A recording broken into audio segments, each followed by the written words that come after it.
Good afternoon. For those of you who are not aware, I'm not a politician. I'm an economist. I'm a liberal, libertarian economist. This is Javier Milei speaking in front of the UN. It's one of the best speeches a politician has given in front of the UN. It shows the direction Argentina is headed. Argentina's radical approach to stopping inflation, crime, and corruption in the country so far seems to be paying off. So much so that Donald Trump and Elon Musk want to replicate many of the ideas, policies, and approach in the US. Thanks to everyone who has subscribed to the channel so far. This is an extremely small and independent channel, and every subscriber really helps us to continue to make videos and show politicians speaking in their own words. Who never aimed to be a politician, but who was honoured to become the President of the Republic of Argentina following the resounding failure of more than a century of collectivist policies that destroyed our country. This is my first speech to the United Nations General Assembly, and I'd like to take this opportunity to humbly alert the different nations of the world about the path that we are moving down and have been for decades, and about the danger that this organisation failing, as it has been doing in its original mission.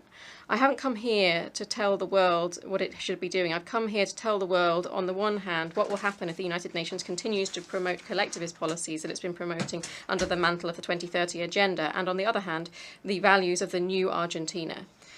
I want to begin by giving credit where credit's due. The United Nations was born out of the horror of the cruelest war in global history, and the main aim of it was to ensure that it never happened again. To do so, the organisation engraved its fundamental principles in the Universal Declaration of Human Rights. From that was born a basic agreement around one maxim, that all human beings are born free and equal in dignity and rights. Under the watch of this organisation, the adoption of this and the adoption of these ideas, over the last 70 years, humanity has experienced the longest period of global peace in history, which has coincided with the greatest period of economic growth in history. It established an international forum in which nations can resolve their conflicts through cooperation rather than resorting instantaneously to weapons, and it achieved something previously unthinkable: to sit the 5 great powers of the world around one same table with the same veto power, despite having completely counterposed interests. All of this didn't mean that the scourge of war disappeared, but it did, at least for now, ensure that no conflict has escalated to global proportions. The result was that we moved from having 2 world wars in less than 40 years, which together claimed more than 120 million lives, to having 70 consecutive years of relative global peace and security and stability under the mantle of an order which allowed the entire world to be integrated commercially, to compete and to prosper. Because where trade enters, we don't have bullets, said Bastiat, because trade guarantees peace, peace guarantees, and freedom guarantees trade. Equality before the law guarantees freedom. It managed to ensure what Prophet Isaiah said, that he will judge between the nations and will settle disputes for many peoples. They will beat their swords into plowshares and their spears into pruning hooks. Nation will not take up sword against nation, nor will they train for war anymore. This is what's happened mainly under the watch of the United Nations in its first few decades. That's why we're talking about an outstanding success in the history of nations that has been achieved by the United Nations, and it cannot be overlooked.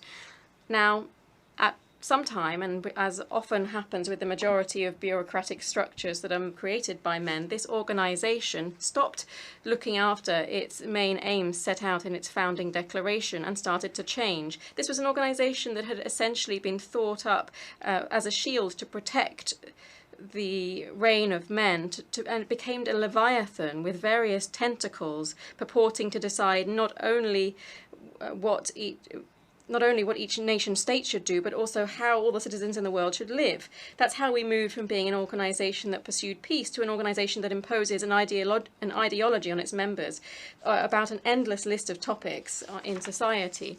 The model of the United Nations that had been successful, the origin of which we can see in the ideas of President Wilson, who talked about the need for peace without victory, and that was founded out of cooperation from nation states, has been abandoned. It's been replaced by a model of supranational government, of international bureaucrats that attempt to impose on citizens of the world a specific way of living. What we're discussing in New York this week at the Summit of the Future is nothing more than going further down this tragic path, the tragic path that this institution has adopted.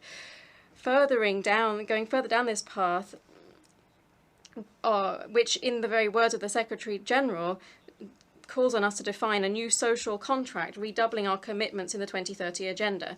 On this, I'd like to be clear about Argentina's position. The 2030 Agenda, although it's well-intentioned in its goals, is nothing but a supranational government program that is socialist in shape. It purports to resolve the problems of modernity with solutions that afflict the sovereignty of nation states and violate the right to life, right to freedom, and property of persons. It's an agenda that purports to resolve poverty, inequality, discrimination with legislation that simply furthers these issues, because the history of the world has shown that the only way of guaranteeing prosperity is by limiting the power of the monarch, by guaranteeing equality before the law, defending the right to life, to freedom, and to the ownership and property of individuals.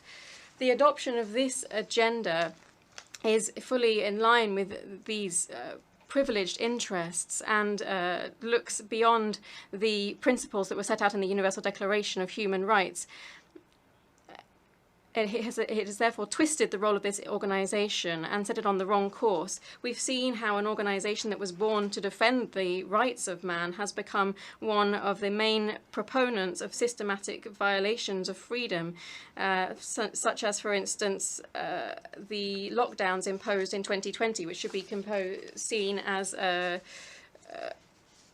crime against humanity. In this same house, that purports to defend human rights, we have also included bloody dictatorships in the Human Rights Council, including Cuba and Venezuela, without reproach. In this same house, which purports to defend the rights of women, we've allowed on CEDAW, the CEDAW Committee, countries that punish their women just for showing their skin.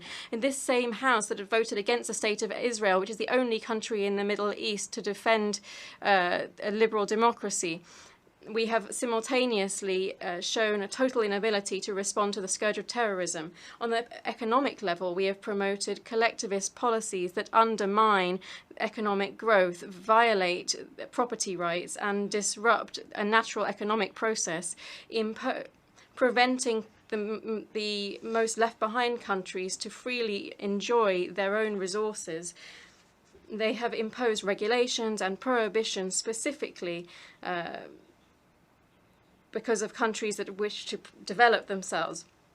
We have further established a toxic relationship between global governance and international credit bodies, demanding that those countries that are most left behind commit resources that they don't have to programs that they don't need, making them perpetual debtors. We have also seen ridiculous policies with Malthusian stances, such as policies, zero emissions policies that harm all poor countries, policies related to sexual and reproductive rights, when birth rates in Western countries are plummeting, announcing a somber future for all of us.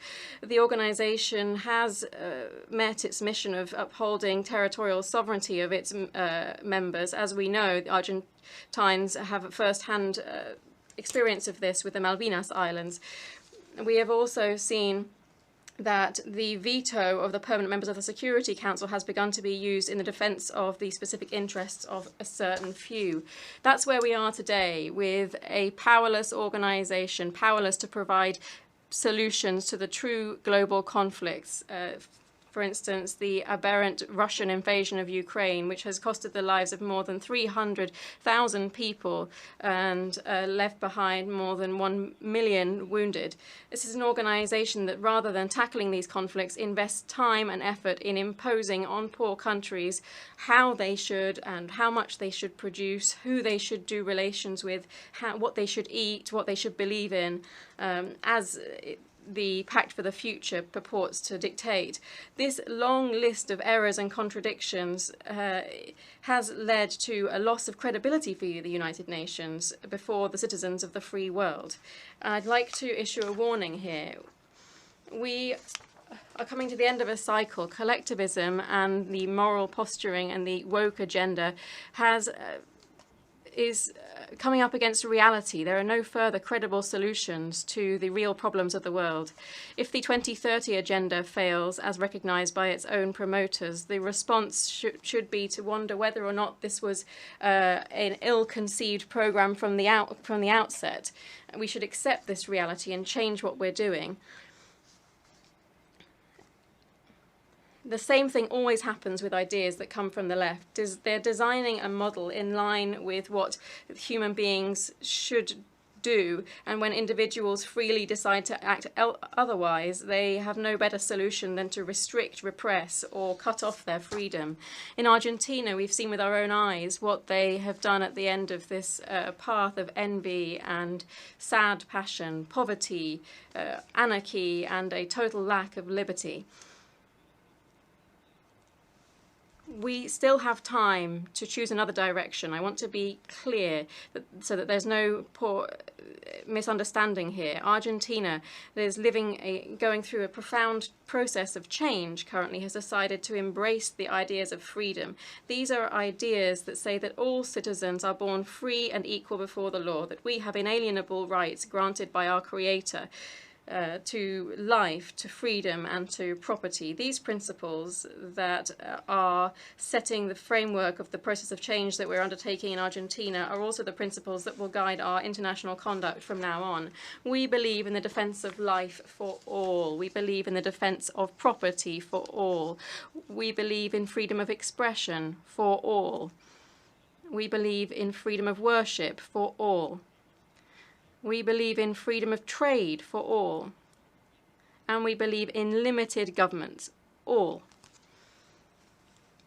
And in these times, what happens in one country has a swift impact on others, and we believe that peoples should be able to live free of tyranny and oppression, be it political oppression, economic slavery, or religious fanaticism. This fundamental idea shouldn't be mere words. It should be supported by our acts diplomatically, economically, and materially through the joint force of all of the countries that stand up for freedom. This doctrine of the new Argentina is no more and no less than the true essence of the United Nations. That is, the cooperation of nations united in the defense of freedom. If the United Nations wants to resume the principles that led to its birth and adopt the role for which it was designed, it can count on the full support of Argentina in its struggle for freedom. You should be aware, though, that Argentina will not support any policy that implies restricting individual or trade freedoms, nor the violation of the natural rights of individuals, regardless of who promotes these or how big the consensus is in this institution. For this reason, I'd like to officially express our dissent on the Pact for the Future that was signed on Sunday, and I invite all nations of the free world to support us, not only in relation to this pact, but also in the establishment of a new agenda for this noble institution, that is, the agenda for freedom. From this day on, you should know that Argentina, the Republic of Argentina, will abandon its policy of historic neutrality and will be on the vanguard in the struggle for the defense of freedom. Because, as Thomas Paine said, those who expect to reap the blessings of freedom must, like men, undergo the fatigue of supporting it. Long live freedom, God damn it. Thank you very much. Thanks. To everyone who has subscribed to the channel so far, this is an extremely small and independent channel, and every subscriber really helps us to continue to make videos and show politicians speaking in their own words.